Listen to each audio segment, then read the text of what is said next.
Hello friends. Champion ட்ராஃபிக்கான இந்திய அணியில பார்த்தீங்க அப்படின்னா, இப்போதைக்கு 2 இடங்கள் வந்து மிகப்பெரிய ஒரு சிக்கலா வந்திருக்கு. குழப்பமா வந்திருக்கு. அந்த இடத்துல வந்து யார தேர்வு பண்றது அப்படின்னு தெரியாம, தேர்வுக்குழுவே பார்த்தீங்கன்னா, கொஞ்சம் குழப்பத்தோட தான் இருக்காங்க அப்படின்னு சொல்லப்படுது. இப்ப இந்த சாம்பியன் ட்ராஃபி தொடர பொறுத்தவரைக்கும் மொத்தமா 8 அணிகள் வந்து ஆடுறாங்க. அதுல தொடர நடத்தக்கூடிய பாகிஸ்தான் டீமும் இன்னும் வந்து ஸ்குவாட் அனௌன்ஸ் பண்ணல. இந்தியன் டீமும் பார்த்தீங்க அப்படின்னா, இன்னும் ஸ்குவாட வந்து அனௌன்ஸ் பண்ணல. நம்ம இந்தியா வந்து பார்டர் கவாஸ்கர் ட்ராஃபிய வந்து காரணம் காட்டி, இன்னும் கொஞ்சம் எங்களுக்கு வந்து டைம் குடுங்க அப்படிங்கிற மாரி வந்து கேட்டிருக்காங்க. எதுக்காக வந்து டைம் கேட்டிருக்காங்க அப்படின்னா, ஜனவரி 18ஆம் தேதியோட பார்த்தீங்கன்னா, உள்ளூர் ஓடிஐ தொடரான விஜய் ஹசாரே டிராஃபி வந்து நிறைவு பெறுது. அப்போ அந்த விஜய் ஹசாரே டிராஃபியில வந்து சிறப்பா ஆடுன பிளேயர்ஸை இந்திய அணிக்குள்ள வந்து கொண்டு வருவதற்கு பிசிசிஐ முயற்சி பண்றாங்க. அதனால வந்து விஜய் ஹசாரே டிராஃபியில நல்லா ஆடின ஒரு சில வீரர்கள் இந்திய அணிக்குள்ள வருவதற்கான வாய்ப்பு அதிகமா இருக்கு அப்படின்னு வந்து சொல்லப்படுது. அந்த மாதிரி சூழல்ல தான் இந்திய அணியில இப்போதைக்கு ஒரு 2 இடம் அப்படிங்கிறது சிக்கலான ஒண்ணா இருக்கு. ஒண்ணு வந்து பார்த்தீங்கன்னா, பேக்கப் விக்கெட் கீப்பர் வந்து யார் அப்படிங்கிற மாரி ஒரு குழப்பம் வந்து இருக்கு. ராகுலுக்கு பிளேயிங் லெவல்ல வாய்ப்பு கிடைக்குமா அப்படின்னே வந்து தெரியல. காரணம் என்ன அப்படின்னு கேட்டீங்கன்னா, இப்போதைக்கு வந்து பிரதானமான ஒரு விக்கெட் கீப்பரா ரிஷப் பண்ட் தான் வந்து இருக்காரு. ராகுலையும் ஓடிஐ ஸ்குவாட்ல வந்து சேர்ப்பாங்க அப்படின்னு சொல்லப்படுது. ராகுல பொறுத்தவரைக்கும் அந்த அளவுக்கு வந்து கீப்பிங் ரொம்ப நல்லாலாம் வந்து பண்ண மாட்டாரு.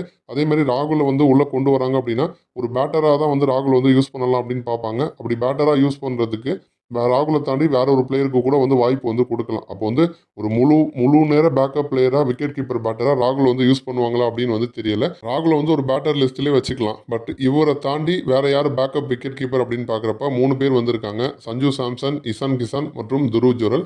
இப்ப இந்த 3 பேருமே சிக்கல்னு சொல்லலாம். ஏன்னா, இப்ப சஞ்சு சாம்சனை பொறுத்தவரைக்கும் T20 ஃபார்மேட்ல அடுத்தடுத்து செஞ்சுரி போட்டிருக்காரு. ஆனா ஓடிஐ பக்கம் பெருசா இவர் வந்து ஆடுறதே கிடையாது.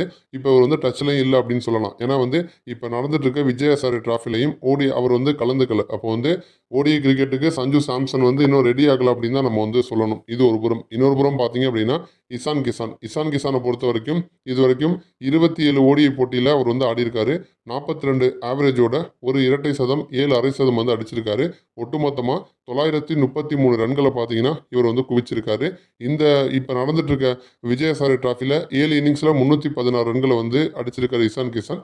ஒரே ஒரு செஞ்சுரி மட்டும் வந்து போட்டிருக்காரு. மற்றபடி பார்த்தோம் அப்படின்னா பெருசாக சொல்லிக்கிற மாதிரி வந்து பெரிய ஒரு பர்ஃபார்மன்ஸை நம்ம இசான் கிசான் வந்து வெளிப்படுத்தலை. அதே மாதிரி இவர் மேலே நம்ம பிசிசி வந்து மனஸ்தாபத்திலையும் வந்திருக்காங்க. ஏன்னா வந்து இப்போ ஆடுறாரு ஓகே.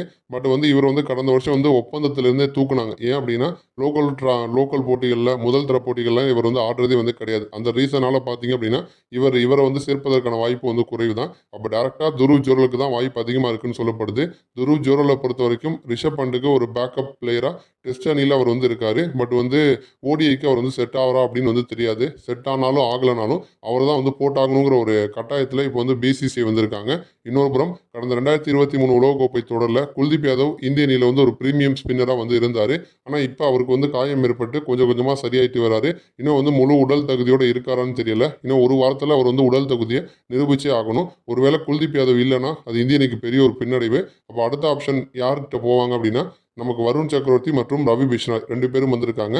இப்போ இந்த நடந்துட்டு இருக்க விஜய் ஹசாரே டிராஃபியில் வருண் சக்கரவர்த்தியோட எக்கானமி 4.36 இருக்கு. பிஷ்னாயோட எக்கானமி 3.64 வந்திருக்கு. பிஷ்னாய் நல்லா பர்ஃபார்ம் பண்ணியிருக்காரு. அதேமாதிரி இந்திய போட்டிகள் வந்து துபாயில் தான் வந்து நடக்குது. அங்கே இருக்க பிச்சு கண்டிஷனை வச்சு பார்க்குறப்ப நமக்கு வந்து ரவி பிஷ்னாய்க்கு அதிகமான வாய்ப்பு கிடைப்பதற்கான சூழல் வந்து அதிகமாகவே வந்திருக்கு. அப்படி இருந்துச்சு அப்படின்னா அதுவுமே இந்தியனுக்கு வந்து பின்னடைவு தான். ஏன்னா குல்தீப் யாதவ் வந்து ஆடினார்னா அது இன்னும் பெஸ்ட்டாக வந்திருக்கும். குல்தீப் ஆடலை அப்படின்னாவே அது நமக்கு வந்து சிக்கலாக வந்திருக்கும். அப்போ வந்து இந்த பேக்கப் விக்கெட் கீப்பரு, ஸ்பின்னர் இது 2ம் இந்திய அணிக்கு பார்த்தீங்க அப்படின்னா இன்னும் சிக்கலான ஒரு விஷயமாவே வந்து இருக்கு. நன்றி.